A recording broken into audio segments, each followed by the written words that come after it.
गया है आए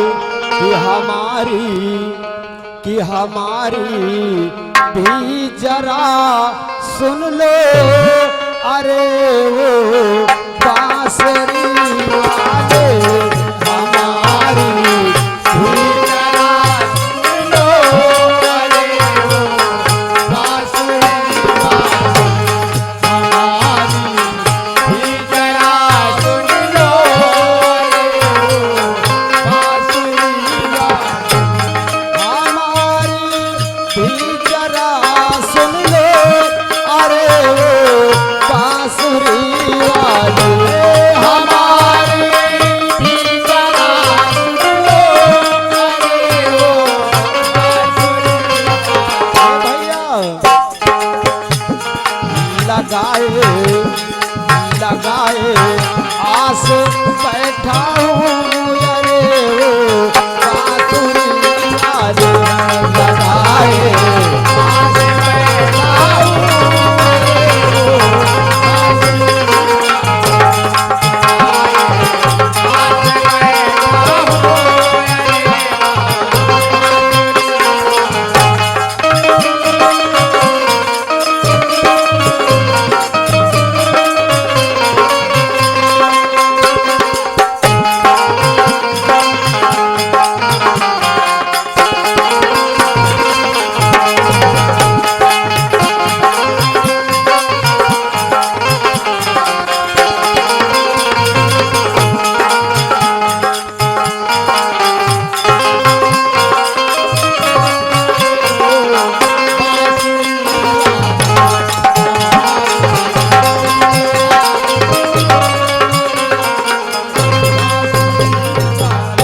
बोले कन्हैया भगवान की जय। आइए चलते इधर चर्चा की तरफ सीधा प्रसंग।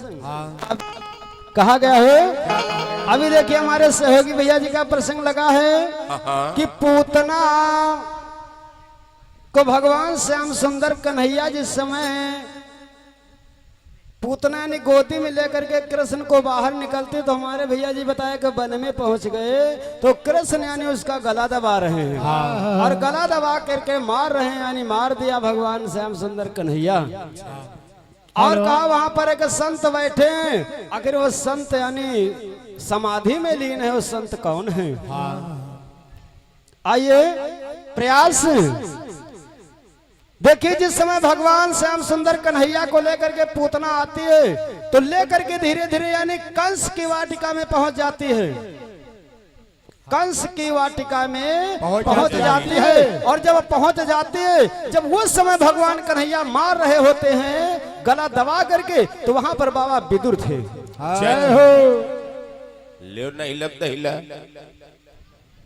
वहां पर बाबा विदुर थे। और कहा गया वहां पर एक नारी भी आती है, वो नारी क्यों आती है कि ऐसा न इतना रूप विकराल पूतना का, और भगवान कन्हैया कहीं नीचे न पड़ जाए तो दब जाए। वो पार ब्रह्म परमात्मा दबने वाले नहीं, लेकिन लोगों के मन में जिसने सोचा वो जा करके दौड़ करके वहां पर एक नारी पहुंच गई और भगवान कन्हैया को गोदी में ले लेती है। लेकिन वो कौन है? वो रोहिणी है।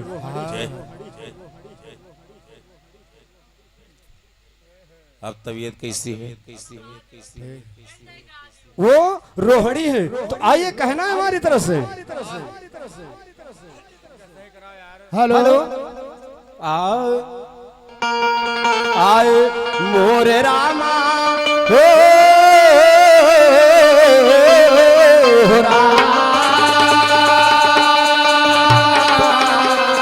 कहा गया है कि नदी में खिलवाड़ करे ओ नदी में खिलवाड़ करे रामा, औ जल बिचरनियन साथ नदी में खिलवाड़ करे राम।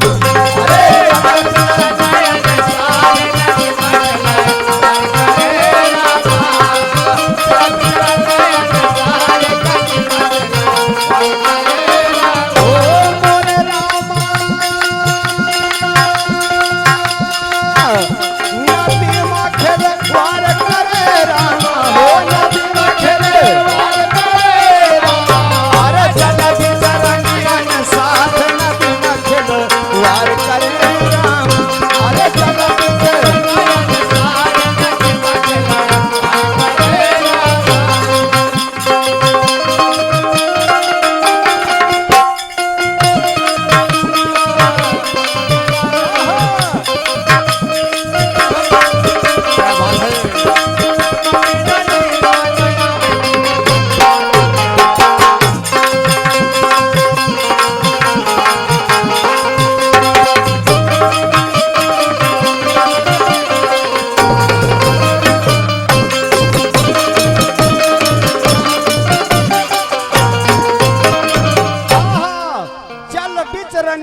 साथ नदी में खिलवाड़ करें। आई इसी प्रसंग में मिलेगा कि कौन ऐसे लोग हुए जो जल के बीच में रानियों के साथ में अपनी जल विहार कर रहे हैं। आज देखिए भगवान से हमारे भैया जी एक बात और अभी बताया था कि पूतना यानी दूध लगा लेकर के नहीं गई थी।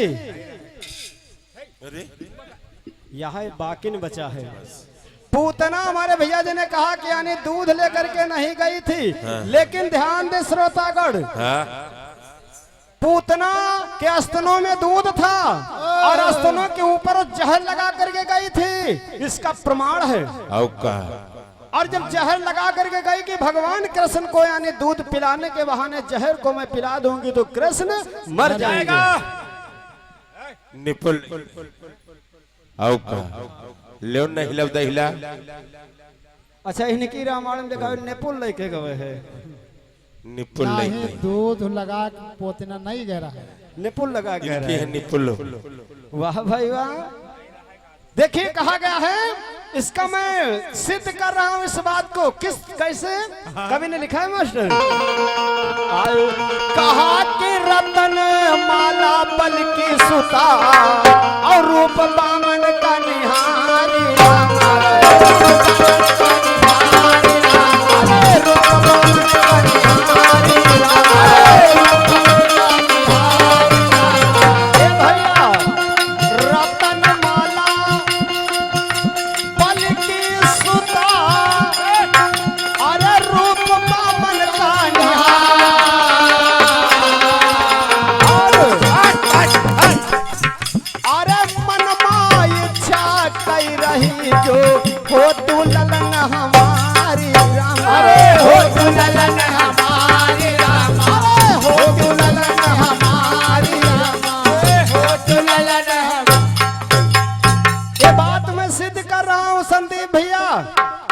पूतना के स्तनों में दूध था और स्तनों में जहर लगा करके पूतना गई थी।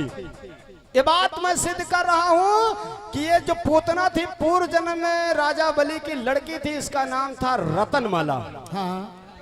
और जिस समय भगवान बामन का भेष बना करके राजा बलि को छलने के लिए गए थे, उस समय रतनमाला राजा बलि की लड़की छोटा सा रूप देख करके खुश हो गई। कहा अगर तुम हमारे कहीं पुत्र होते तो मैं तुमको दूध पिलाती, प्यार दुलार करती। लेकिन राजा बलि को छल लिया। सभी लोग जानते कि भगवान बामन भेष में कहा 3.5 पग पृथ्वी दे दीजिए। राजा बलि ने दे दिया। तीनों लोगों को तीनों पगों में नाप दिया। आधा पग बाकी बचा तो राजा बलि की पीठ पर हल चलवा दिया भगवान ने। उस समय वही रतनमाला राजा बलि की लड़की विचार करने लगी, ये तो जितना ही छोटा उतना ही खोटा है। अगर हमारा लड़का तुम हो तो तुमको मैं विष पिला करके मार डालती। भगवान कन्हैया ये मस्त कहा जाओ इस जन्म में अगले जन्म में तुम्हारा दूध पीबे। तो इस तरह से ये बात मैं सिद्ध कर रहा संदीप भैया कि पूतना दूध में यानी स्तनों में जहर लगा करके गई थी, इसलिए कि पूर्व जन्म का ये वरदान था। आज भगवान कन्हैया देखिए दूध पीते पीते समय यानी विष का पान किया भगवान शंकर और दूध पिया भगवान कन्हैया। लेकिन सुखद देव राजा परीक्षित से यानी बताया कि आखिर फिर मार क्यों दिया कृष्ण। तो देखिए क्या कहा है, कहा दूध पिया भगवान है और माता सो कहलाए।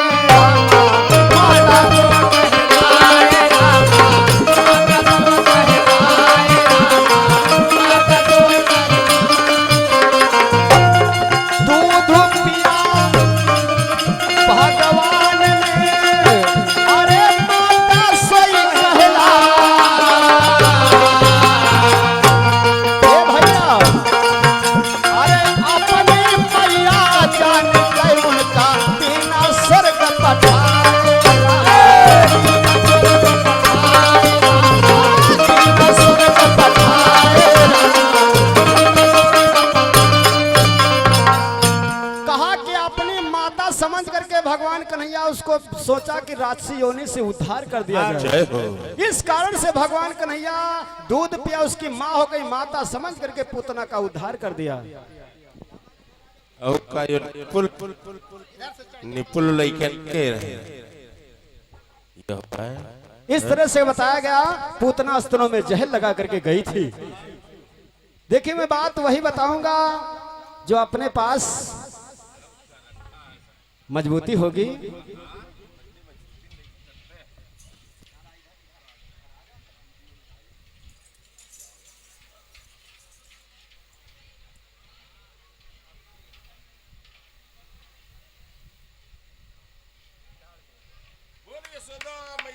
की जय जय।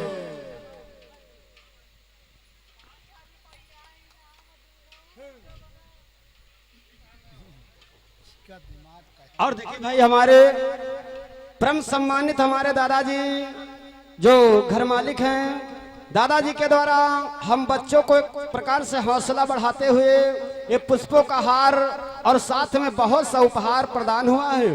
और हम और हमारा मंडल दादाजी से आशीर्वाद की कामना करता है। बोले भक्त और भगवान की जय। और देखिए हमारे भैया जी शिव कुमार भैया जो यहीं के निवासी भैया जी के द्वारा बहुत से भाई मुद्राओं का दान है। और माँ भगवती सदा भरते रखे भंडार। बोले वृंदावन बिहारी लाल की जय। आज के आनंद की जय। तो इस तरह से बताया गया पूतना जहर लगा करके गई थी, भगवान कन्हैया श्याम सुंदर माता समझ करके उसको उद्धार कर दिया। पूर्व जन्म में राजा बलि की लड़की थी, रतनमाला उसका नाम था। ये बात बहुत सही। आओ का आइए जल विचरणियन साथ नदी में खिलवाड़ करे। आज देखिए हमारे भैया जी ने कहा कि यानी जिस समय पूतना पहुंची तो 6 दिन बीत गए गोकुल में ढूंढते ढूंढते।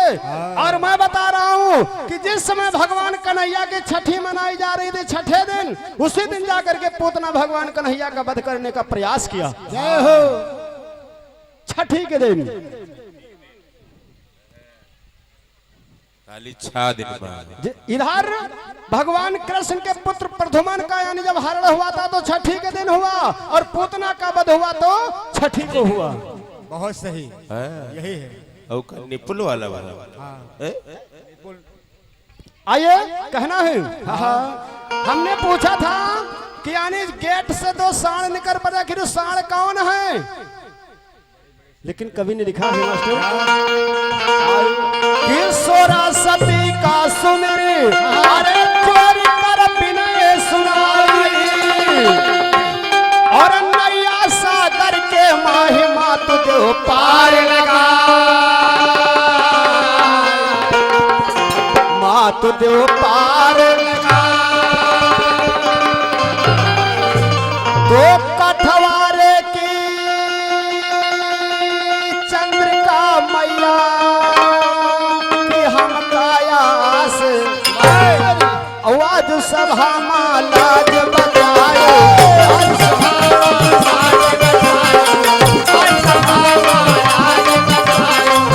मोरे भैया अरे यह अरदास हमारी नदी मछलवार कर हो रहा।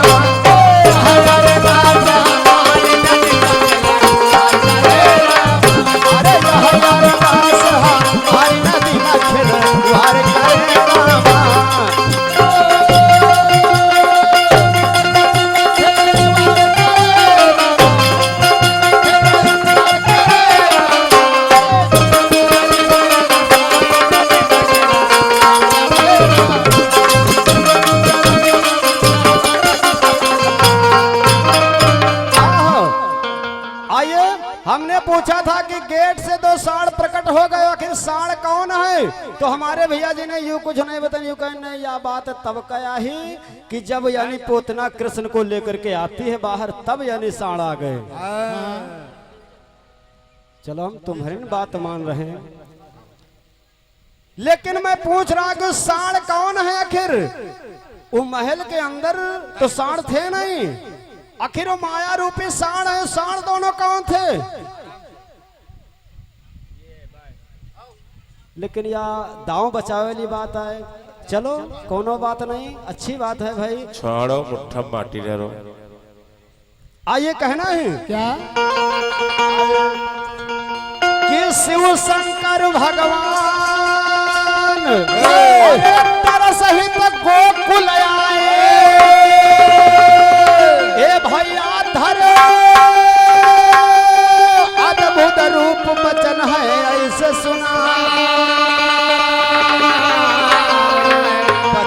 ऐसे सुना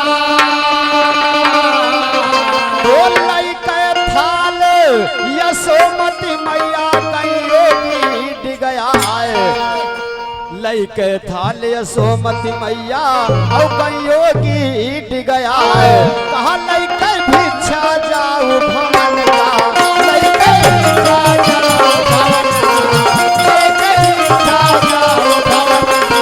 ए भैया अरे रोवे लगन हमारी नदी में खिलवाड़ करे हो रामा अरे रोवे लगन हमारी नदी में खिलवाड़ करे रोवे लगन हमारी नदी में खिलवाड़ करे रामा।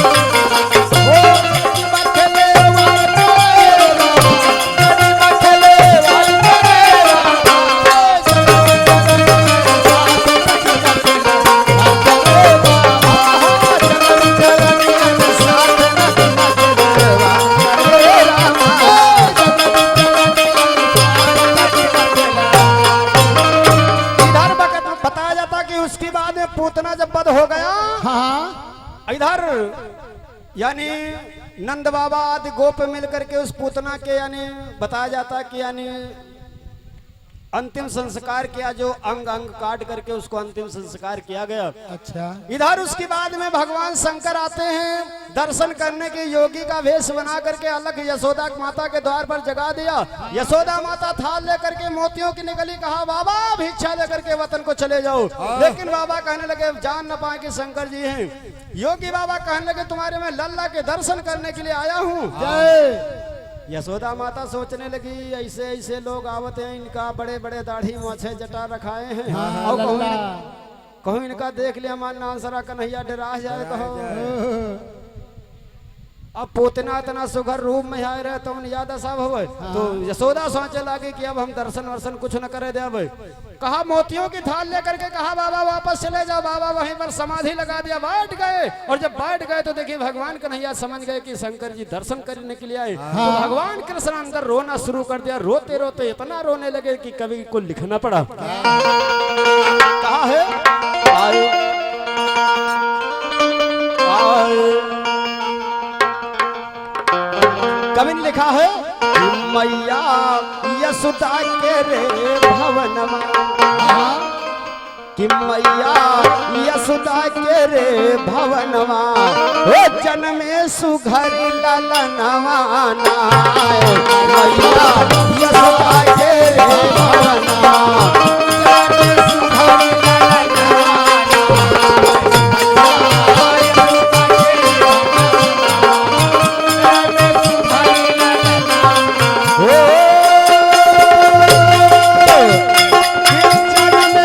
सुघरी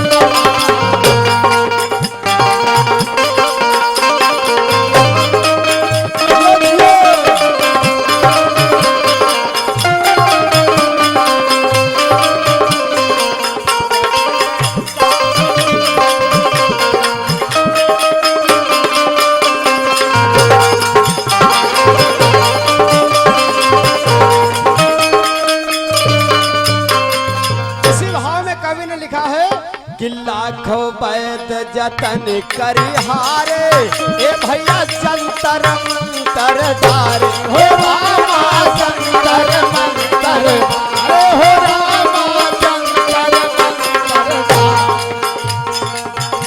अरे बहुत उपाय करे ब्रजबाला बहुत उपाय करे ब्रजबाला बहुत उपाय करे ब्रजबाला अरे नाच पाए प्रभु पारे राम कर कर खूब करनवा हो जन में सुघर चलनवा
जंतर मंतर डारे और लाख उपाय करे ब्रजबाला नहीं छुपाए प्रभु बारे रोवे करी करी खूब करनवा जन में सुघर जलनवा ना। और हमारे घरवाली मैया का पोता जो है गौरव, उसके कर कमलों द्वारा हुआ है 20 रुपए का पुरस्कार। बोल साचे दरबार की जय।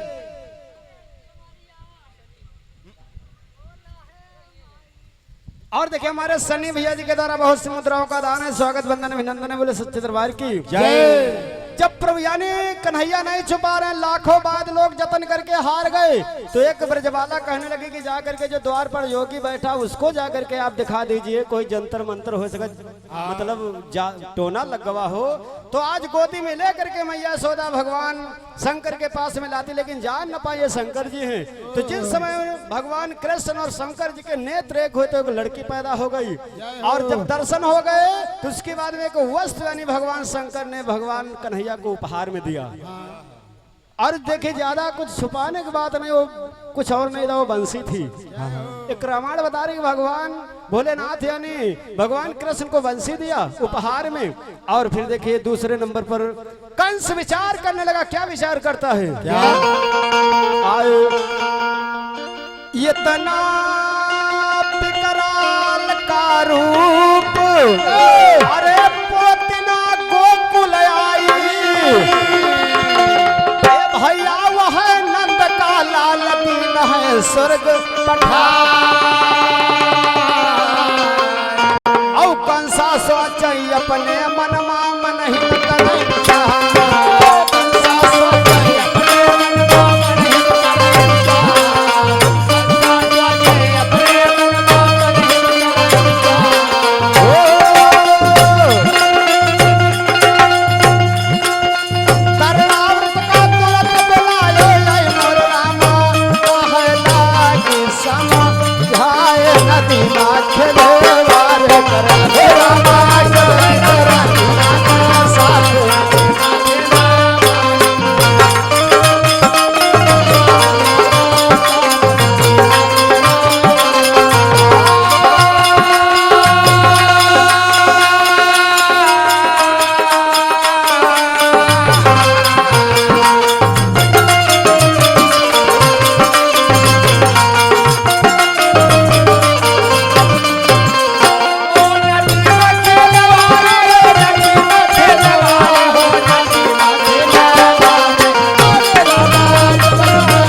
पूतना गाई थे, लेकिन उसको कृष्ण ने मार दिया।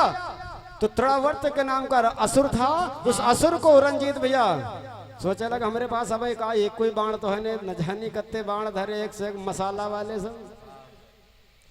कंस ने त्रणावर्त को बुलवाया और कहा अभी तुम गोकुल को चले जाओ, नंद के लाल को मार करके वापस आओ। त्रणावर्त राजा की आज्ञा को स्वीकार किया और तुरंत चल दिया। लेकिन चला तो किस भेष में जाता है? किस भेष में? कहा गया है कि धारी पवनर का रूप, अरे गोकुल मां पहुंचा जाई, ए भैया इधर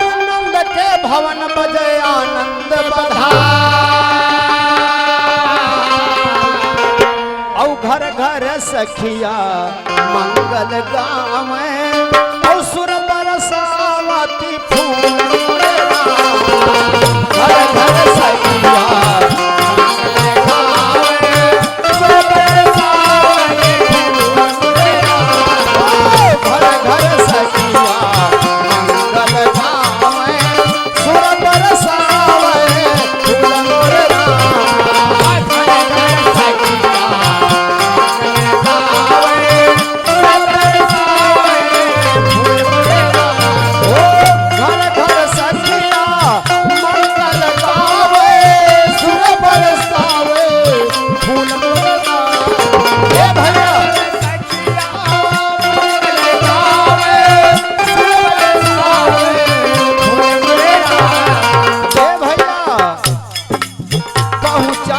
सुर जाई गोकुल मां पहुंचा जाए असुर गोकुल मां छाई गए अज्ञान मोरा पहुंचा जाए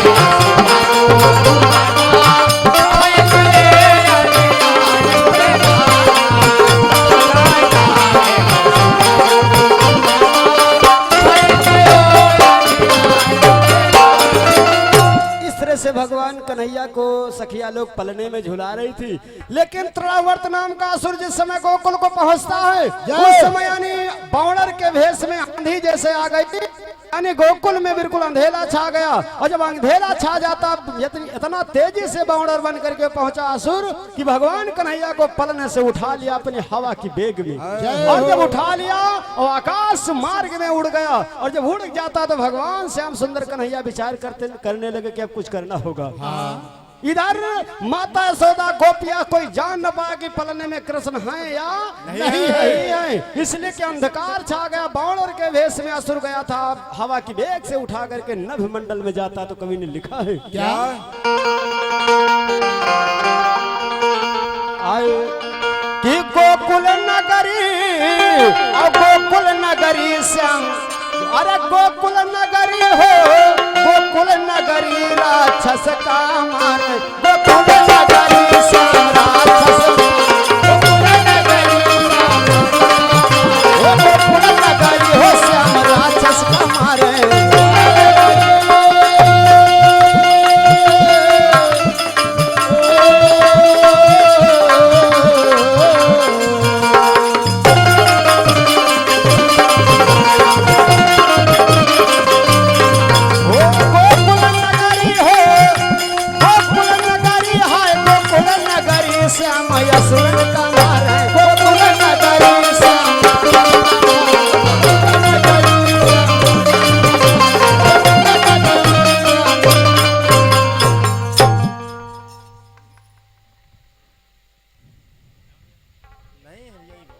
तो कहा गया है कि आज इस तरह से तृणावर्त यानी नभमंडल में एक रामायण बतारी 10 योजन लेकर के गया, एक रामायण बतारी 100 योजन निकल कर गया। तो भगवान कन्हैया जब अपना भार बढ़ा देते हैं तो भार को असुर सहन ना कर पाया, जा करके जमीन पर गिरता गिरते ही अपने प्राणों को छोड़ दिया। और जब छोड़ दिया तो देखिए कवि ने कहा है आए तो कहाँ परीक्षित सुख देव से,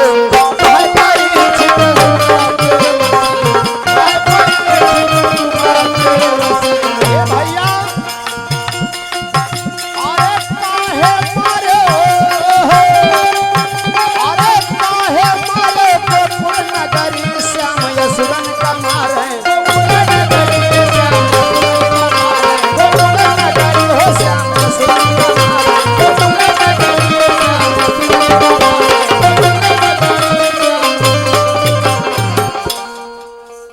राजा परीक्षित सुखदेव जी से पूछने लगे कि मुनिदेव ये हमारे कुछ शंका बन नहीं कि यानी इसको भगवान कन्हैया भार बढ़ा करके क्यों मार दिया और अपने स्थान को भेज दिया। तो परीक्षित से सुखदेव जी कहते थे कि इसका एक भी रहस्य है। कौन सा रहस्य? तो बताया कि यानी पूर्व जन्म में एक राजा था जिसका नाम था ये सहस्राक्ष, और ये मगध का राजा था।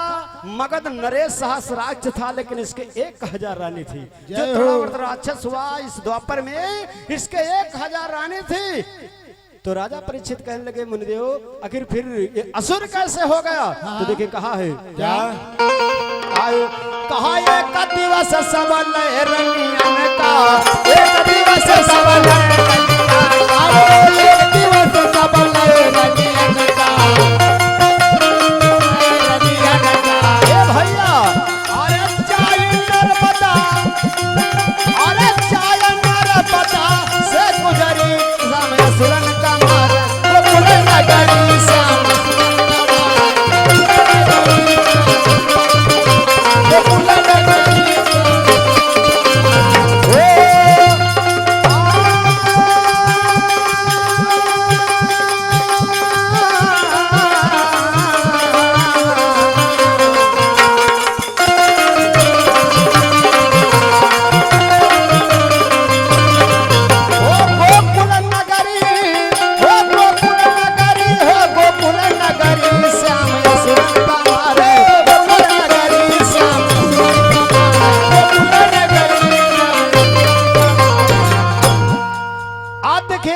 बताया गया कि यानी मगध का राजा था सहस्राक्ष, इसके 1000 रानी थे।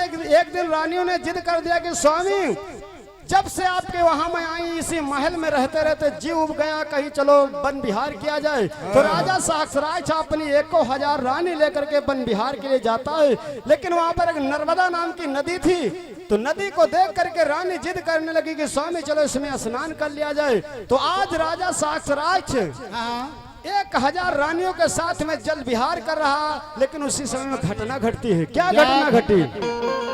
आयो कि दुर्वासा मुनि वह समय आना, दुर्वासा मुनि वह समय आना, दुर्वासा मुनि वह समय आना।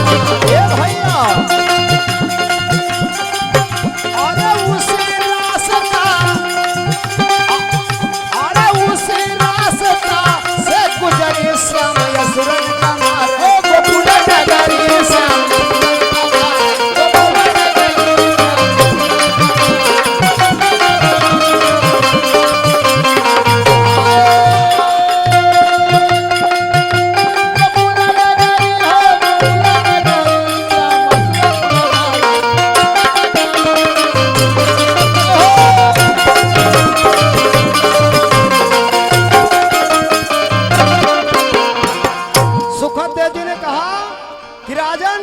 उसी समय में जब राजा अपने रानियों के साथ में वन विहार कर रहा था, जल विहार कर रहा था रानियों के साथ में, तो दुर्वासा ऋषि का आगमन हो गया। और जब दुर्वासा ऋषि उसी मार्ग से निकल पड़े तो राजा और दुर्वासा ऋषि से कोई दुआ प्रणाम दंडवत नहीं किया। दुर्वासा ऋषि क्रोधी साफ दे दिया कि जाओ राजन, तुम्हें रानियों के साथ में विहार कर रहे, जल विहार करे, इतना अहंकार, मेरा साथ जाओ, तुम असुर हो जाओ। जय हो। उस समय राजा सहस्राक्ष कहा था दुर्वासा मुनि से कि मुनिदेव मेरा उद्धार कैसे होगा? तो दुर्वासा ऋषि ने कहा था कि द्वापर में जब भगवान कन्हैया का अवतार होगा तब तुम्हारा उद्धार होगा। जय। इस तरह से, लेकिन अंतिम लाइन में कहना है समय को ध्यान देते हुए,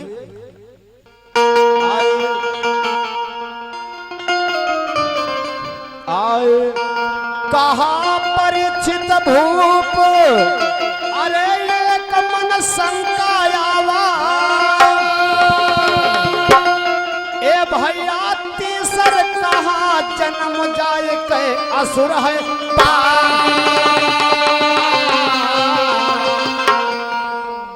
आज परीक्षित कहने लगे कि यानी पूर्व जन्म में तृणावर्त सहस्राक्ष था और इस जन्म में यानी तृणावर्त हुआ जिसको कृष्ण ने मारा, लेकिन जब कृष्ण ने मार दिया तो फिर उसका जन्म कहां पर हुआ? आखिर फिर उसका जन्म इसलिए कि भगवान अपने हाथों से उसको उद्धार किया, तो फिर कहां पर उसका उद्धार हुआ यानी जन्म हुआ। तो आइए इसी जगह से प्रसंग विराम है, लेकिन अंतिम में कहना है कहां पर जन्म है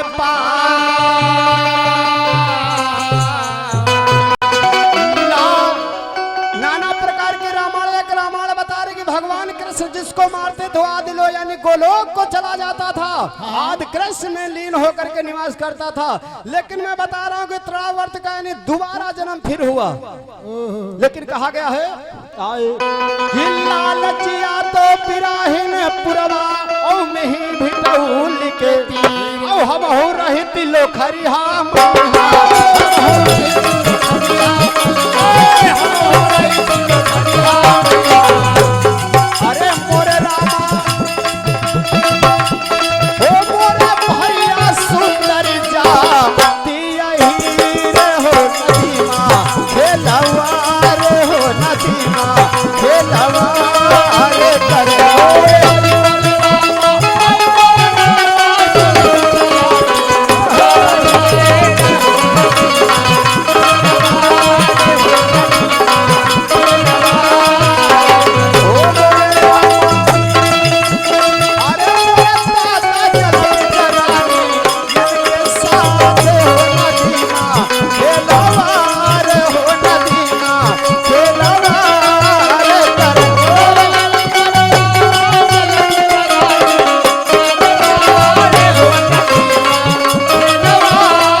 रहा। और चलते चलाते में अभी हमारे सहयोगी भैया जी के द्वारा एक आया था कि भगवान कन्हैया मथुरा चले गए तो चिट्ठिया लिखा थी राधा हमें कन्हैया हमारे कहाँ चले गए। कहा कि वहाँ कुआं खोदाओ, जगतिया बनवाओ, सबने महल बनाओ, दो महला बनाओ, खिड़की लगवाओ, नींबू लगाएंगे। अच्छा, इनका कहना कि यानी चिट्ठिया लिखा यार के भैया राधा रामे, तो हमारी तरफ से सुनो कहना है। अरे चल दिन आई भाई प्यारी, क्या बात है। अरे चल दिन आई भाई प्यारी, और जल दिन आई और रुआओ न प्यारी हम जल दिन रुआओ न प्यारी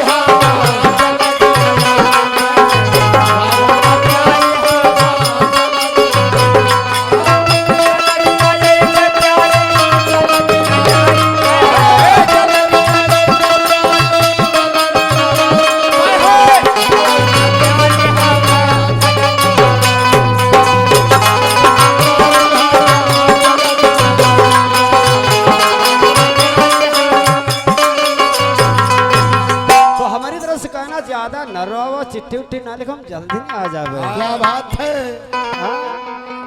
वादा वादा हो दीवाने लेट लपेट थोड़ा भले हो जाए। ये तुम्हारा कह दें तो लौटी ना आऊं। लौट गए तुम परेशान ना हो, चिट्ठी उट्ठी ना लिखो बहुत। हाँ कहना है आए कहा गया है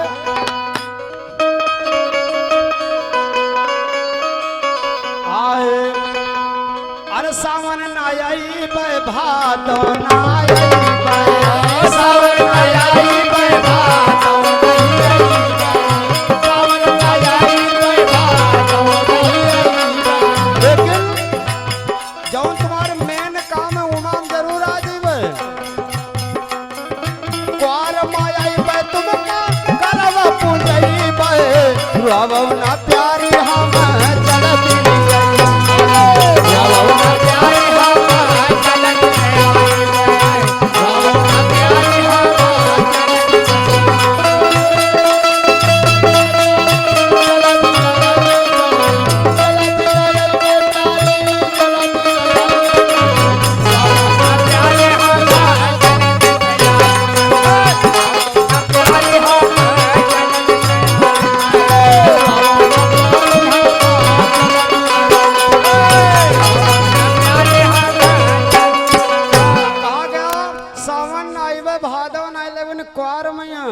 हाँ तुम्हारे करवा पूंजे समय आ जा। हाँ टाइम से। और कहा है और कार्तिक नाई पे कार्तिक नाई पे गहन नाई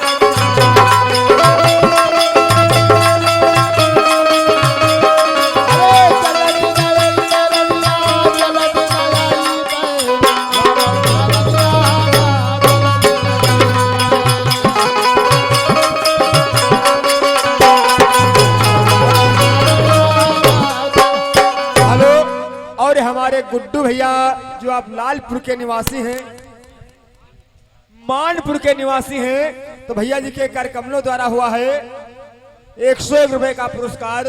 बोल साचे दरबार की जय, मुरलिया वाले की जय हो। भैया तुम लोग बिल्कुल अब तैयार हो जाओ, गाड़ी हमारे प्लेटफार्म मानो खड़ी हो चुकी, अकेला यादव आइए, ये तो भैया जी का प्रयास रहा, लेकिन हमारी तरफ से एक छोटा सा कटा हुआ पीस है भैया जी। क्या? और कटा हुआ पीस हमारे भैया जी ने बताया था, कटपीस का मतलब वो थान से अलग, यानी वो थान में नहीं ले जा दो, चाहे जहाँ क्या कटपीस हो। कटपीस हमेशा सस्ता हो रहा है, चाहे जो चीज कटपीस हो। तो हमारी तरफ से कहना है, क्या कहना है, एक पत्नी अपने पति से कहती यार के भैया, क्या कहती है कि जैसे अंग अंग में मेरे साजन और जो संगार सजाए आपके नाम के हैं। पत्नी कहने लगी स्वामी जितने मेरे शरीर में अंग हैं, उस अंग में जो यानी मैं श्रृंगार करती हूँ आपके नाम के हैं। वो चाहे पायल हो, चाहे बिछिया हो, चाहे मंगलसूत्र हो, चाहे सिंदूर हो, जितने श्रृंगार मैं करती हूँ आपके नाम के हैं। आपने एक चुटकी सिंदूर केवल विवाह में लगा दिया मेरी मांग में, तो मैं पूरे जीवन यानी सिंदूर लगाती हूँ, लेकिन तुम मेरे लिए क्या करते हो? क्या बात है। पत्नी कहती है अपने पति से, नेताजी क्या कहती है, क्या? अंग अंग में मेरे साजन और जो श्रृंगार सजाए आपके नाम के हैं। लेकिन तुमसे पूछ रही हूँ प्रीतम, और कौन सा अंग सजाए जो मेरे नाम के हैं, जो मेरे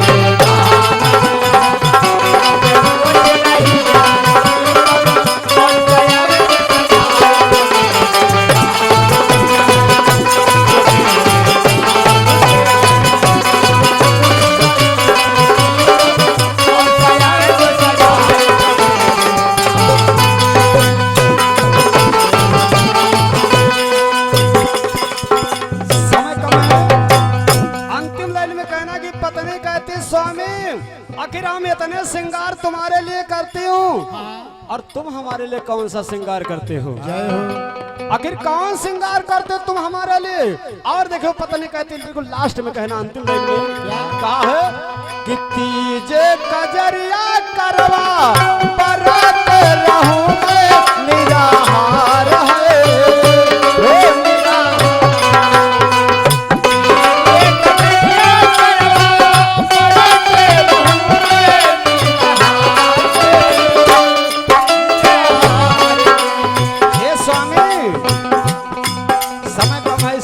अंतिम कहना है, सदा सोचती मेरे प्रीतम बढ़ जाए उम्र तुम्हारी मेरे